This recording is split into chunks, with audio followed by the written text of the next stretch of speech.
We can do this. Otherwise, we'll sing the same song over and over again. Another issue is we always say, oh, you know what? Yes, we are blessed with the natural resources, but there is nothing much we can do about it. You can venture in farming. You can support your parents back home. There is a lot of land in Africa. Let them get into the modern type of farming. There is a lot of equipment that you can buy abroad and take back that equipment to Africa. And your parents, your relatives will be able to farm in the modern way with tractors, with different kinds of tools that are now available, that weren't available those days. But right now, with your money, with the exposure, you can do research and decide what you want to venture into, what crops, what you can do with it, and then get into farming. After farming, think of how you can do value addition to those products. I got my own African brothers and sisters living on the continent and also in the diaspora telling me that there are no jobs in Africa.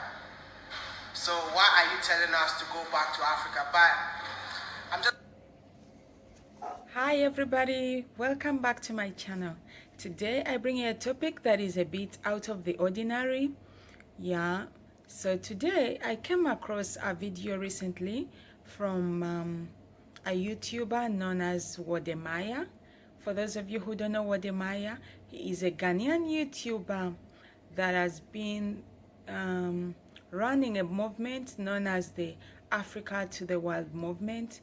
It is a movement that is showcasing the beautiful things in Africa, how beautiful the continent of Africa is, the natural resources, the beautiful resorts, everything good about Africa that the media use not to show. So I just want to commend him for the good work that he has been doing. Before I dive into the topic, we really appreciate all that he has been doing, showcasing Africa, and we are really proud of him, and we render our support in any way we can. That brings me back to the topic. So his topic was that you either die in America or die abroad, or go back to Africa and invest. Then he got a backlash from the African brothers and sisters in diaspora who were questioning that, yes, you are telling us to go back home, but what are we going back to? And there are no job opportunities there that we can do. That is why we are abroad.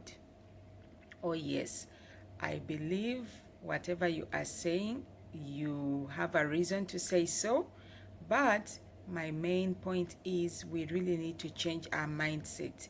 It starts with our mindset. We have been wired to a kind of mindset that does not allow us to think out of the box. All we think about is opportunities that have been made for us. When shall we start thinking about creating opportunities for ourselves, for our little brothers, for our children?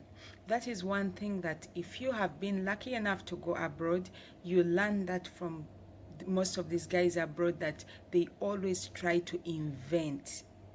We have a lot of super minds in Africa.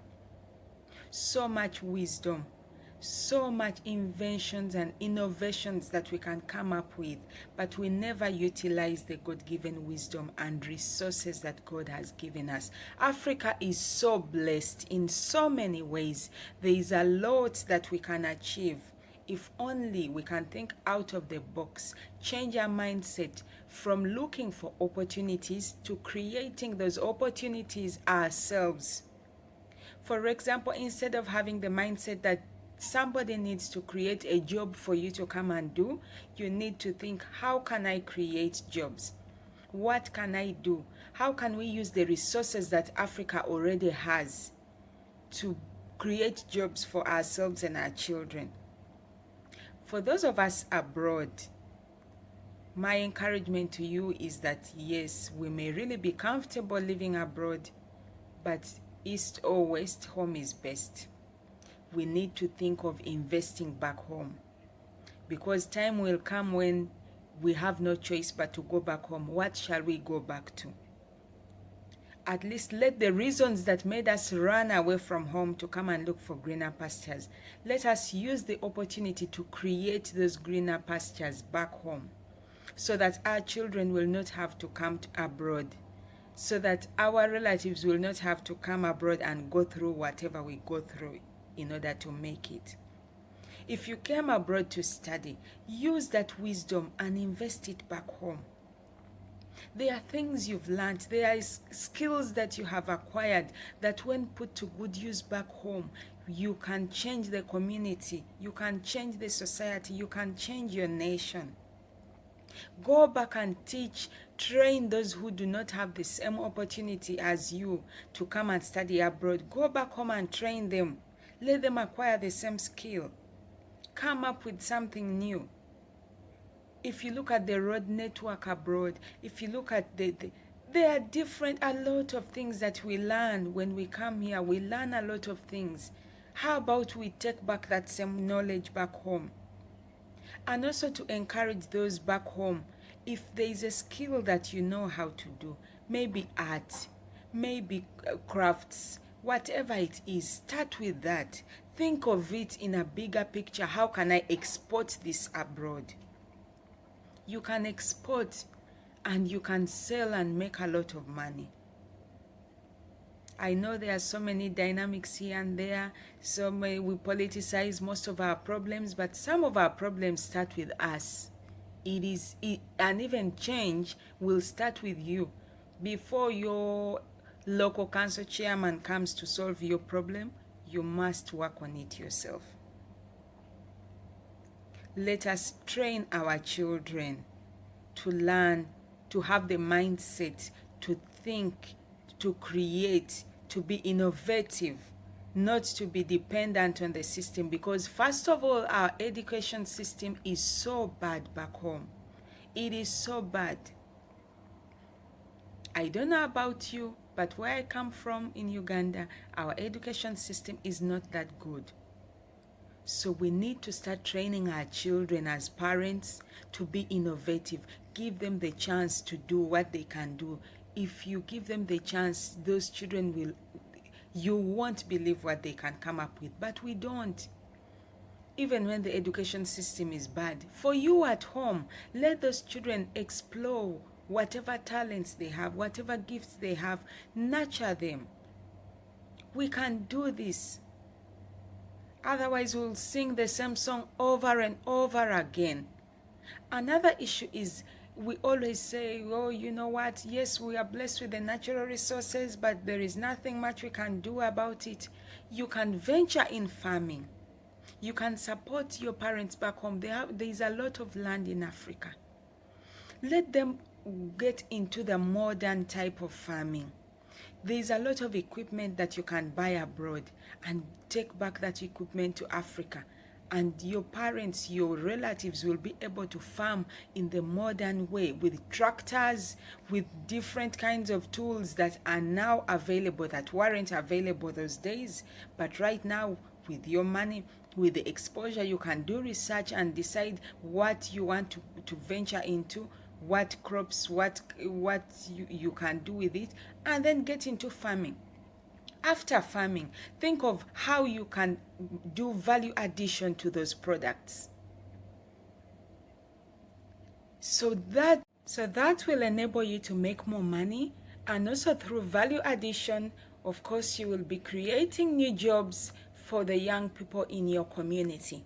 For example, if you decide to venture into something as simple as sugarcane, and you decide to farm sugarcane, but you not only, those days sugarcane was just for consumption the way it is, you get it from the garden and chew, but now you can make sugarcane juice out of it, package it properly, and be able to distribute it within the entire country and even export it.